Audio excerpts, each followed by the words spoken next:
Welcome to my channel. Today we will discuss Geoffrey Chaucer. और ये ऐसा topic है जो कि अंडर ग्रेजुएशन स्टूडेंट के लिए भी हेल्पफुल है। एनटीए नेट जो प्रिपेयर कर रहे हैं और पीजी एंट्रेंस के लिए भी ये हेल्पफुल होगा। बहुत सारा इन्फॉर्मेशन मैं लेके ये मेरा हैंड रिटन नोट को प्रिपेयर की हूँ, तो I think it will helpful for your examinations. अगर मेरी वीडियो आप लोगों को अच्छा लग रहा है तो like share subscribe my channel. So Geoffrey Chaucer, the father of English poetry, stands as one of the most significant figures in the development of English literary tradition. His works encompass a variety of genres including poetry, prose, allegory, blending the influences of both classical and contemporary European literary traditions into a uniquely English style. So Geoffrey Chaucer जो हैं उनका time period है 1340 to 1400, और ये father of English poetry माना जाते हैं। कौन कौन सा बुक में फादर ऑफ इंग्लिश लिटरेचर भी लिखा गया है, तो उनका जो इंग्लिश लिटरेरी जो ट्रेडिशन है डेवलपमेंट का, वो मतलब मोस्ट सिग्निफिकेंट फिगर रहे हैं उनमें से। और उनका जो वर्क्स हैं बहुत सारा जनरा को टच करता है, जैसे पोइट्री, प्रोज, एलिगोरी, और also the mixtures of classical and contemporary European literary tradition, जो कि एक यूनिक स्टाइल इंग्लिश में लाता है। Main poetical works of Chaucer. So Chaucer का जो मेन पोइटिकल वर्क्स है, उनका पोइटिकल वर्क्स को 3 फेजेस में डिवाइड किया गया है। French poetry, Italian poetry, French period 1359 to 72, Italian period 1373 to 86, the English period 1386 to 1400। So first we will see French period. So French period में क्या हुआ था? This French period of Geoffrey Chaucer is characterized by his early works influenced by French literature and courtly love traditions।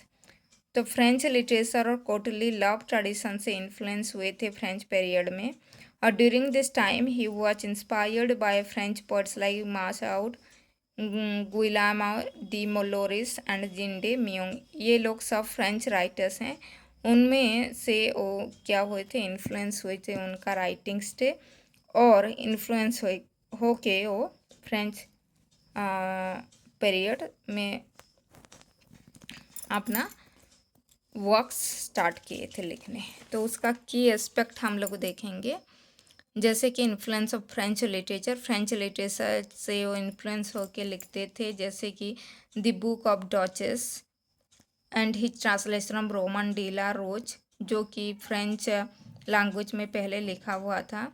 So demonstrate a story influence from French literary styles and themes. वहाँ पे आप लोगों को French literary style और themes देखने के लिए मिलेगा। फिर कोर्टली लव ट्रेडिशन, तो फ्रेंच लिटरेचर से वो कोर्टली लव ट्रेडिशन को माने क्या हुआ था, ड्रीम विजन में लाए थे और कोर्टली लव को एम्प्लॉय भी किए थे। जैसे कि he engaged with the courtly love tradition, a prominent feature of French literature which explored themes of dream vision narratives that Chaucer would continue to employ. Then allegory, many of his works from his period, including Ramont of the Roach, utilize allegorical characters and your settings to explore complex ideas about love, virtue and human nature. उनका notable works कौन कौन सा है? The book of the Duchess, Romaunt of the Rose, complaint unto pity, the ABC, Queen Annelida and False Arcide, Complaint of Mars are some of the key works from this page. तो next हम लोग देखेंगे Italian period, जो कि बहुत ही important period है उनका life में। So Geoffrey Chaucer's Italian period refers to a phase in his literary career where he was significantly influenced by Italian literature, particularly the works of Dante, Petrarch, Boccaccio. During this time, Chaucer's writing style and subject matter evolved, incorporating elements from Italian poetry, storytelling tradition. So Italy जब वो गए थे तो वहाँ पे Italian literature से भी बहुत ज़्यादा इन्फ्लुएंस हुए थे, जिनका राइटिंग जैसे कि दांते, पेट्राच और बोकासियो का राइटिंग से इन्फ्लुएंस हुए थे, और वहाँ से फॉलो करके भी बहुत सारा इटालियन पोइट्री और स्टोरी टेलिंग ट्रेडिशन को एलिमेंट वहाँ से एलिमेंट्स लेके अपना खुद का लिखे थे। की aspects of the Italian period, influence of Italian writing, जैसे कि Chaucer's travels to Italy likely for diplomatic missions exposed him to the works of Italian literary giants. तो जेफ्रे चॉसर ऐसे एक पर्सनालिटी हैं जो कि लिटरेचर में भी बहुत ज़्यादा उनका नाम था और पॉलिटिकल ग्राउंड में भी उनका बहुत ज़्यादा नाम था। तो डिप्लोमेटिक मिशन के लिए जब इटली गए थे, वहाँ पे वो इटालियन लिटरेचर और उन राइटर्स से इन्फ्लुएंस हुए थे। मेनली दांतेस इन्फ्लुएंस, दांतेस का जो कॉम्प्लेक्स फिलोसॉफिकल आइडिया है, वहाँ से वो लेके डिफरेंट थीम को अपने पोएट्री और एलेगोरी में यूज करते थे। Then exposure to Italian literature. Chaucer's travels to Italy provided him with a first-hand experience of Italian literary works, particularly those of Dante, Petrarch and Boccaccio. Then development of new literary forms, कौन कौन सा new literary form वो develop किए थे, जैसे कि आप लोग देख सकते हैं heroic couplet and rhyme royal. The next is your focus on narrative and character development. उसी पीरियड में इटालियन पीरियड में मतलब क्या नैरेटिव स्टाइल और कैरेक्टर डेवलपमेंट में भी बहुत ज़्यादा इम्पोर्टेंस वो देते थे, जैसे कि Troilus and Criseyde House of Fame में आप लोग देखने के लिए आपको मिलेगा narrative skill. Then major works of the Italian period, जो कि this is very important that Troilus and Criseyde, a long narrative poem based on Boccaccio's second Filostrato, explore the themes of love, loss and fortune. तो आप लोगों का question यहाँ पे NT-NET में बनता है कि मतलब ट्रेलस एंड क्रेसेड कौन से कहाँ से इन्फ्लुएंस हो के चौसर लिखे थे, जैसे कि बोकासियो सेकंड फिलोस्ट्राटो. और ऐसे भी क्वेश्चन आएगा कि कौन सा बुक बोकासियो का सेकंड फिलोस्ट्राटो से इन्फ्लुएंस होके चौसर लिखे थे. तो आप लोग इसको पढ़ के जाना है. The house of fame, a dream vision poem that incorporates elements of classical mythology and explore themes of fame, reputation and the power of language. Then parliament of fowls, जो कि एक ड्रीम विजन है, और वहाँ पे ये भी बहुत ज़्यादा इम्पोर्टेंट है कि ST Valentine's day to explore themes of love and courtship.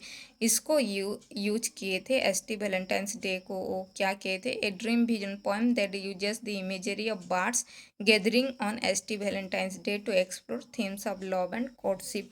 ये भी आप लोगों के क्वेश्चन में आ सकता है, मतलब NT-NET में, कि कौन से बुक में एसटी वैलेंटाइंस डे को मतलब नरेट किया गया है. Your answer is Parliament of Fowl. An Ellida and Arcide, a shorter poem that explores themes of betrayal and unrequited love, drawing on classical sources.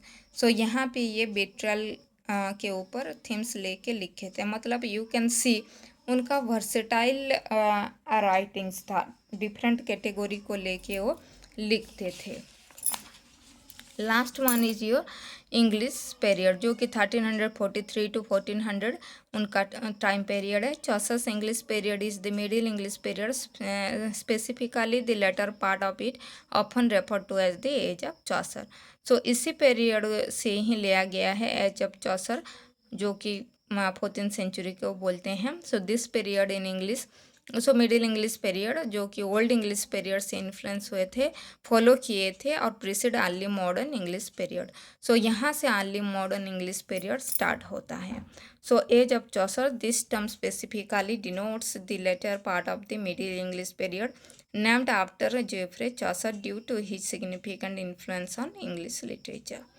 Then notable works कौन कौन सा है, जो कि Canterbury tales, very famous works of Geoffrey Chaucer, जो कि this unfinished work in is a collection of stories.